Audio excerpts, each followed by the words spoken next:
성도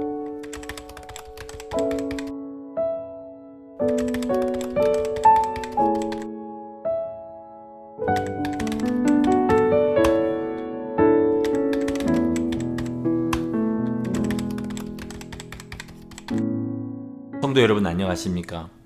저는 미국 뉴저지 함께 지어져가는 교회의 담임 목사인 조성용 목사입니다. 저는 성악으로 미국에 유학을 왔고요. 벌써 그때가 26년 전의 이야기입니다. 그리고 약 5년 반 전쯤에 목사 안수를 받아서 교회를 개척하게 되었습니다. 그런데 안수 받을 때쯤에 전도사로 섬기던 교회에서 박보영 목사님이 강사로 오셔서 그렇게 만나게 된 인연으로 목사님의 많은 지원을 받아서 교회가 차근차근 성장해 나가고 있었습니다. 그런데 여러분 아시는 대로 지금 이곳은 세계 최악의 코로나 감염 지역이 되어버렸습니다. 여러분 들으시기로는 뉴욕주가 심각하다 이렇게 들으셨겠지만 사실은 뉴욕주가 아니라 뉴욕시입니다. 그래서 뉴욕주가 남한의 1.4배 정도 되는 면적이기 때문에 뉴욕시에서 멀리 떨어진 데들은 그닥 큰 영향을 받지 않았습니다. 반면에 저희 교회가 있는 이 뉴저지 버겐 카운티는 주는 다르지만 강 하나를 사이에 두고 있기 때문에 많은 사람들이 뉴욕에서 일을 하고요. 그 결과 인구당 감염자 수, 그게 뉴욕시나 저희가 있는 뉴저지 버겐 카운티나 거의 같습니다. 무슨 말이냐면 이곳이 세계 최대의 재난 지역이라는 뜻입니다. 제가 처음 미국에 왔을 때도 그랬지만요. 지금도 그런 것이 하나 있는데요. 지금 미디어가 발달해서 더하지요. 여러분이 들으시는 뉴스나 저희가 접하는 뉴스나 그렇게 크게 다르지 않다는 것입니다. 다만 여러분 귀에까지 들어갈 정도면 굉장히 큰일이고 그 중에서 제일 심한 것들만 들으시지만 저는 이곳에서 그걸 피부로 느끼는 그런 일이 있고 피부로 느껴지지 않는 일들이 있습니다. 지난 26년 동안 여러 가지 크고 작은 일들이 있었는데요. 자연재해 외에 제 피부에 정말로 와닿을 만한 것들은 두 가지밖에 없었습니다. 하나는 강 건너서 일어났기 때문에 냄새까지 맡을 수 있었던 911, 911 사태였고요. 또 하나가 바로 이 코로나 바이러스입니다. 그러니까 정말 큰일이 일어난 것은 맞는 것입니다. 약 한 달 반 전쯤에 박보영 목사님과 통화를 나눈 기억이 납니다. 그때 목사님이 이렇게 얘기하셨어요. 그래도 미국은 코로나 청정 지역이잖아. 제가 예 그렇습니다 목사님 이렇게 대답한 기억이 있는데요. 한 달 반 만에 이렇게 되어버렸습니다. 세계 최대의 재난지역, 그것도 2, 3, 4위의 숫자를 합쳐도 이길 수 없을 만큼 부동의 1위가 되어버린 것입니다. 저희 교회도요 80명 남짓 되는 어른 성도들 중에 한 분이 돌아가셨고요. 두 분이 확진되어서 고생한 끝에 지금은 회복 중이시고요. 한 분은 양성 판정을 받아서 그냥 큰 증상 없이 그렇게 조심하고 계신 분이 있습니다. 사망하신 분은 개척 초기부터 함께 하셨던 집사님이셨는데 만 95세의 고령이셨지만 마지막으로 한 달 반 전쯤에 찾아뵈었군요. 배웠는데 정정하셨어요. 정신도 멀쩡하시고 육신도 건강하시고 방도 깨끗하셨는데 코로나를 이기지 못하고 그렇게 돌아가셨습니다. 그런데 감사한 것은 이분이 고령이시니까 제가 찾아뵐 때마다 집사님 하늘의 소망이 있으시죠? 예수님이 십자가에 달려 돌아가신 거 믿으시죠? 그러면 그냥 끄떡끄떡 하시고 나야 그저 감사할 뿐이지 그리고 대화를 이렇게 슬쩍슬쩍 돌리시는 것 같았는데 이번 코로나 바이러스에 걸리신 다음에는 그렇게 주님 품에 안기시기 전까지 기도만 하셨다는 이야기를 듣고 참 감사했습니다. 이러니까 한 다리만 건너게 되어도요 확진자가 수두룩하고요 사망자도 굉장히 많습니다. 그 결과로 한 달 반 전 대구보다 더한 일이 일어났는데 의료진들과 경찰, 구급대원들의 상태가 굉장히 심각해진 거죠. 왜냐하면 감염이 되어도 못 나오고요. 좀만 증상만 있어도 못 나오고요. 또 두려워하는 사람들은 아예 안 나와버린다고 해요. 그러니까 일할 사람은 줄었죠. 근데 환자는 그렇게 많으니까 환자를 이송하는 경찰과 구급대원, 여기는 경찰도 꼭 같이 구급차와 함께 합니다. 그리고 환자를 돌보는 의료진들은 쓰러질 지경이라는 거죠.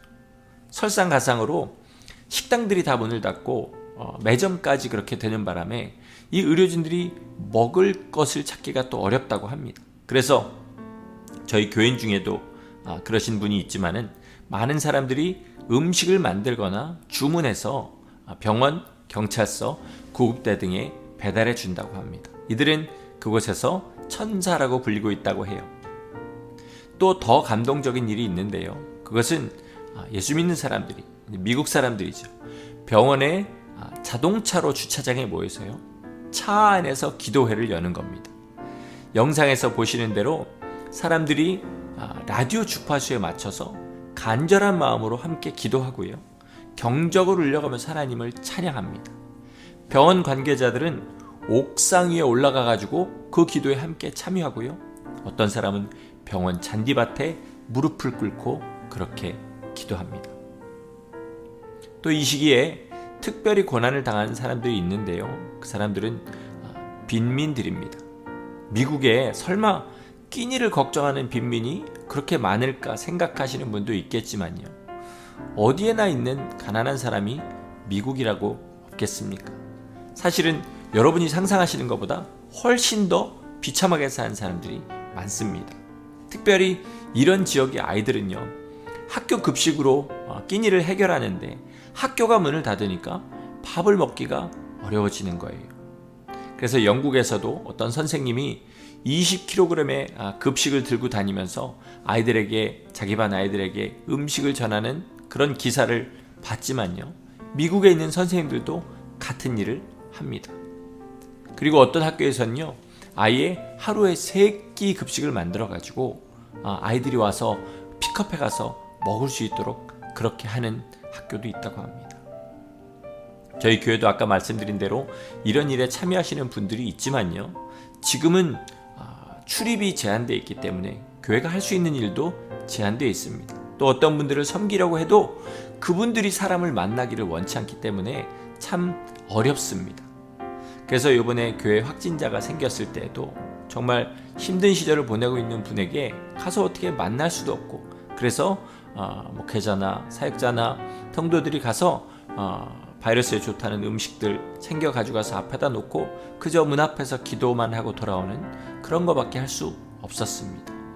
또 저도 확진자가 있다 그러면 우리 교회인 아니던 상관없이 가서 섬기고 돌아왔는데요. 당연히 그분들 얼굴도 보지 못하고 문 앞에만 갔다가 왔습니다. 그런데 그 일로 말미암아서 연락이 여전히 되고 있고요. 그리고 얼굴 한번 보지 못한 분들이지만 꼭 이 일이 끝나면 만나서 같이 교제하고 싶다, 이런 연락들을 계속해서 받고 있습니다. 이런 것을 보면서 여러분에게 기도를 부탁드리고 싶은 것이 있습니다. 이때 섬기는 것이 사람들 마음에 각인되게 되는 것을 봅니다. 그러니까 이때가 바로 이삭을 주울 수 있는 때라는 그런 생각을 강력하게 하게 됩니다. 많은 사람들이 감염되고 죽어가고 있고요. 또 현실도 암울하지만 다가오는 미래도 엄청 암울하기 때문에 그런 사람들의 죽어가는 마음에 소망의 소식을 조금의 섬김과 함께 전하니까 사람들의 마음이 움직입니다. 이 일을 온 힘 다해 살 수 있도록 우리를 위해서 기도해 주시기를 부탁드립니다. 또 지금 지쳐가고 있는 의료진, 경찰, 구급대원들에게 힘을 주시도록 기도해 주시고요. 교회들이 이들에게 육적인 힘도 잘 공급하는 진짜 사랑의 천사들이 되도록 기도해 주시기를 부탁드립니다. 많은 사람들이 말합니다. 이 사태가 지나가도요, 예전에 우리가 보통이라고 생각하던 그 보통의 시절은 다시 돌아오지 않을 것이다. 세계 경제의 젖줄인 미국이 이런 최악의 사태를 맞는 것을 보면요, 그 말은 기정사실인 것 같습니다. 이 위기가 우리에게는 기회가 될 수 있습니다. 마지막 부흥의 도화선이 될 수 있도록 기도해 주시고, 이 미국에서 그 부흥이 시작될 수 있도록 교회가 깨어나서 정말로 주께서 기뻐하시는 섬기는 자들, 예수님을 전하는 자들, 하늘 소망의 증인들이 될 수 있도록 기도해 주시기를 간절히 부탁드리고, 여러분도 이때 주께서 보내시는 빛의 사자들로 마지막 부흥의 기수가 되시기를 예수 이름으로 축원합니다.